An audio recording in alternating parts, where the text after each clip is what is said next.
Welcome to FMA 0116. This is the continuous from the chapter 6.1. This is chapter 6.2.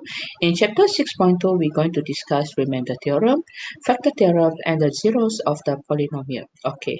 Now, before we go into the remainder theorem, so we're going to introduce that how you're going to evaluate your polynomial function.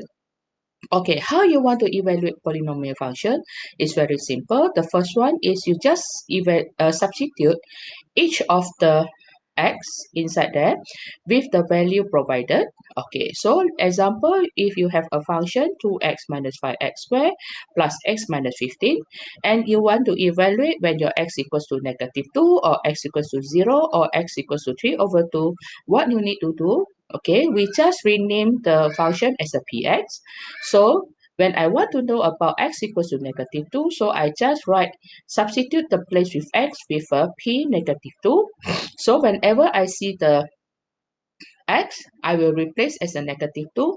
Then you use your calculator and get the 53, -53. Okay, so what happened if 0? So it's the same thing. You just replace the place with, x with 0.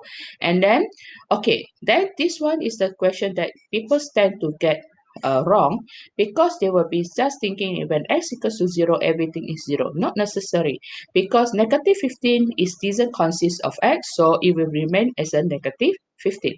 And what happens if when you want to know about it is a fraction? So if this is a fraction, so you just substitute with a 3/2, then key in into the calculator, and then you will get your answer. Now we go for the remainder theorem. Okay, so in the chapter 6.1, we learn to divide 2x cubed minus 5x squared divided by x minus 1. Okay, this is by long division, and I know what is my quotient, and I will know what is my remainder if it exists. Okay, now, but over here in the remainder theorem, they tell you that is you can find the remainder of the function when you want to divide it by another polynomial without performing long division.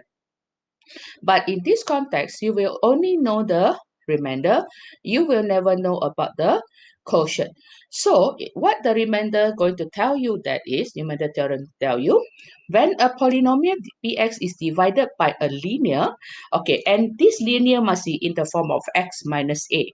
Okay, if you're in the max minus a, so what you will need to know is, okay, so the remainder is substitute the a inside the polynomial, and the answer you obtain will be the remainder, and then this remainder is a constant. Remember that this is a linear, this is a degree 1. So the remainder will be the degree 0. So when this is a degree 0, then it will be a constant. Then maybe you will ask me, what if you have a 2x minus 1 or 2x plus 1? Okay, so you need to write in the form of this one. So you factor out the 2, so or you rewrite in the 2 minus 1/2. Okay, so you will get the 2x plus 1. Okay, and the second of this remainder theorem saying that when your polynomial is divided by a quadratic polynomial, and this quadratic polynomial can be factorized. If it can't be factorized, you cannot use remainder theorem. You have to use the long division.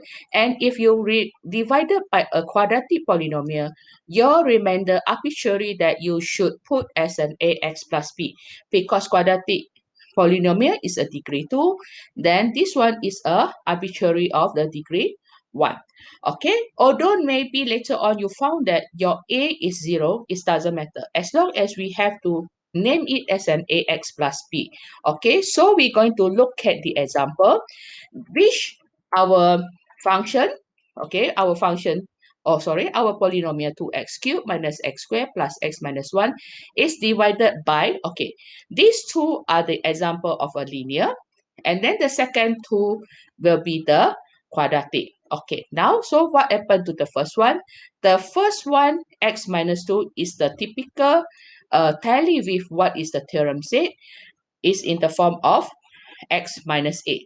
If this is in the form of x minus a, so we just compare with x minus 2. So my a is 2. So I just substitute the place where I have my a, the place I have my x with a 2, then I use my calculator and get the 13. So your remainder is 13. Later on, what if the 2x plus 1? Just now we already discussed, if you in the form of 2x plus 1, so what you need to do, you need to rewrite in the form of x minus a, so it's x minus 1 over 2, sorry, I left out 1, minus over here, okay? So then every place with an x, you substitute with x, minus 1 over 2, and then you will get your remainder is negative 2. Okay, then the third one and the fourth one, okay, if you look at this one is x squared minus 1, first thing you need to determine whether it can be factorized or not, okay? This one, x squared minus 1, definitely can be factorized. It will be x minus 1, x plus 1. And we have an x minus 1, x plus 1. So now, on this question, how you want to write is, okay, still remember in our long division, okay, in the chapter 6.1, we said that px is equals to qx multiple with our divisor plus the remainder. Okay, so now our divisor here is x squared minus 1. So you write as an x squared minus 1. The qx is our quotient. And what is our remainder? As just now the remainder theorem said, that is the remainder must be always in the form of ax plus b. That's why you have an ax plus b. Okay, so now what is your aim? Your aim will be, okay, your aim will be try to make this phrase to become 0. Okay, you choose any numbers of x which will make sure your x squared minus 1 will produce 0, because whenever you have a qx multiplied by 0, you will get 0. So you will never worry about your qx. Okay, so now how to make sure our x squared minus 1 equals to 0? So just now, we already know that x squared minus 1 is x plus 1, x minus 1. So I can choose x equals to 1 or x equals to negative 1. So this phrase will become 0. So this phrase q will become 0. When this one becomes 0, though I only having the balance of ax plus b.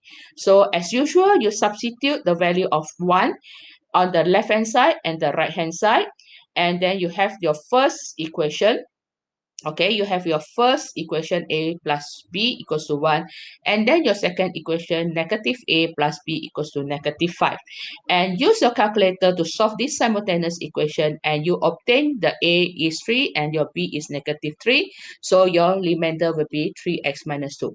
Okay, if you look at it, this one is by long division. Okay, and the best of this long division, you will know what is your quotient, and then over here you can see that your remainder is 3x minus 2. So now we look at the last example of this. It's still the same as the previous one. So first thing, you put the polynomial, which you want to provide it is 2x cubed on the left hand side. The right hand side is the quotient. This is the divisor, and this is the remainder ax plus b. If you divide it by a quadratic, the remainder is ax plus b. So your aim is make your x minus 1, x plus 2 is equals to 0. So you choose x equals to 1, x equals to negative 2. So you form another two simultaneous equation. Then you can solve your answer. And then the right hand side, this one is the long division. Okay, now what is factor theorem? Okay, in the factor theorem, it said that when you have a PA, when you substitute a value A inside the 0, x equals to A is a factor. Okay, so that's mean this A is a factor. Or when you know that when people telling you x minus C is a factor of PX, so means that PC actually equals to 0. Okay, so now I rephrase, whenever you substitute a value of A and it gives you 0, so means that A is a factor. factor. And or we can write as x minus a. Remember, this is x minus a equals to 0 is also the factor. Okay, so means that, so because x minus a will provide you x equals to a is a factor. Okay, so now when you given fx equals to this one, and they told you that is x plus 1 over 3 is a factor of fx, so means that when you substitute